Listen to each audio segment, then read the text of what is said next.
Alors, toujours dans le même commentaire, la question finale, parce qu'en fait, il y a ça d'affirmation de l'Advaita, et puis il y a une petite question.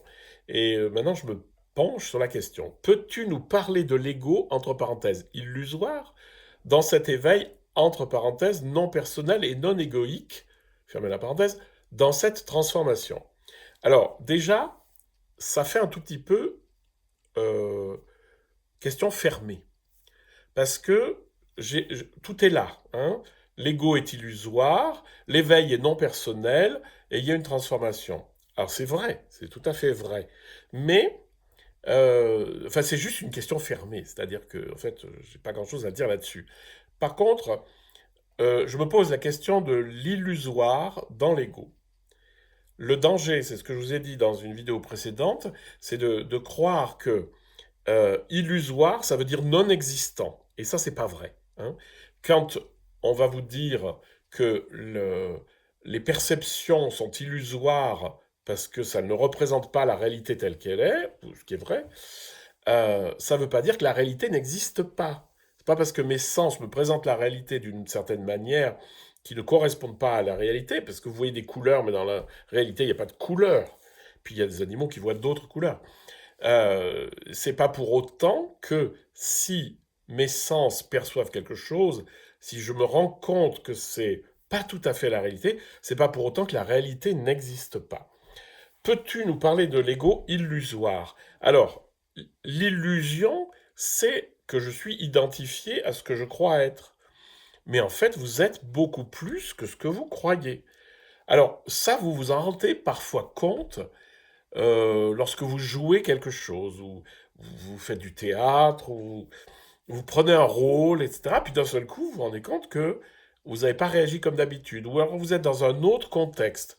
Vous êtes à l'étranger, vous êtes dans un autre cadre, vous êtes dans un autre milieu, et d'un seul coup, si vous vous sentez libre, eh ben vous allez laisser émerger autre chose.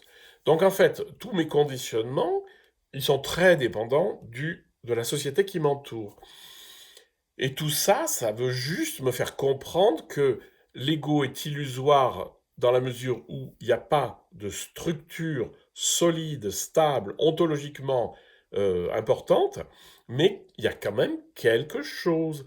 Ces structures, elles existent. J'existe en tant que corps, j'existe en tant que cerveau, mes réflexes de conditionnement existent, tout ça existe.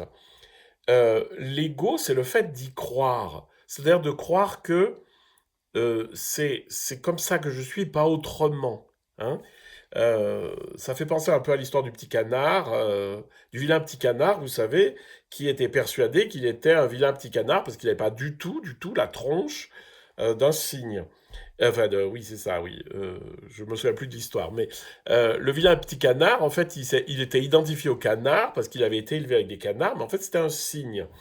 Et bah, c'est exactement de la même manière, c'est quelque chose comme ça, c'est-à-dire qu'on s'identifie au vilain petit canard, alors que peut-être en nous, il y a quelque chose de plus vaste, de plus grand, de plus ceci, de plus cela.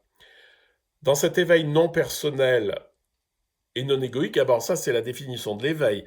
L'éveil, c'est que en moi s'éveille, c'est-à-dire devienne manifeste la conscience qui de toute façon dépasse infiniment ce que je suis, puisque la conscience qui m'habite est infiniment plus profonde que moi-même.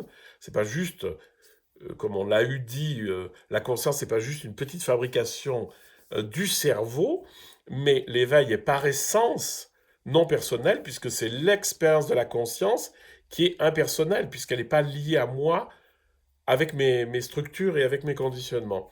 Et non égoïque, c'est la même chose, c'est-à-dire que c'est la même idée.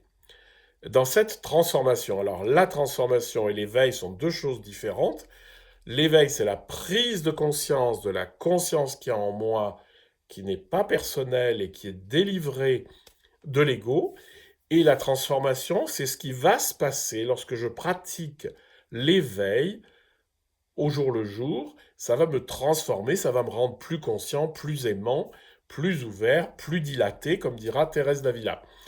Maître Eckhart va vous dire qu'il faut aller dans un profond oubli de soi-même et des représentations des créatures, de soi-même, c'est-à-dire de l'ego et de toutes les formes qu'il y a, et des créatures, c'est-à-dire des représentations, et surtout, ce qui dit pas, mais c'est ça, c'est des concepts qui pensent la réalité et qui croient qu'en la pensant, on la possède. Et ça, c'est très très faux, parce qu'on peut penser les horreurs.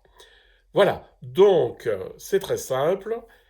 Délestons-nous de nous-mêmes, arrêtons de croire qu'on est ceci ou cela, même si je reste Laurent avec je sais conduire, je sais faire les gâteaux, je sais faire la cuisine, etc. Mais peut-être qu'au bout d'un moment, je saurais plus me mettre en colère, je saurais plus être jaloux, je saurais plus, etc. Toutes les choses, les conditionnements négatifs qui me pourrissent la vie. Et de toute façon, l'éveil qui vit en moi, c'est-à-dire la conscience qui vit en moi, c'est pas elle qui fait le gâteau, c'est pas elle qui sait conduire, hein. La conscience qui m'habite est infiniment plus large. Eh ben, j'espère qu'avec tout ça, j'aurai répondu à Pierre, et en tout cas, merci à lui de m'avoir donné cette possibilité de vous répondre.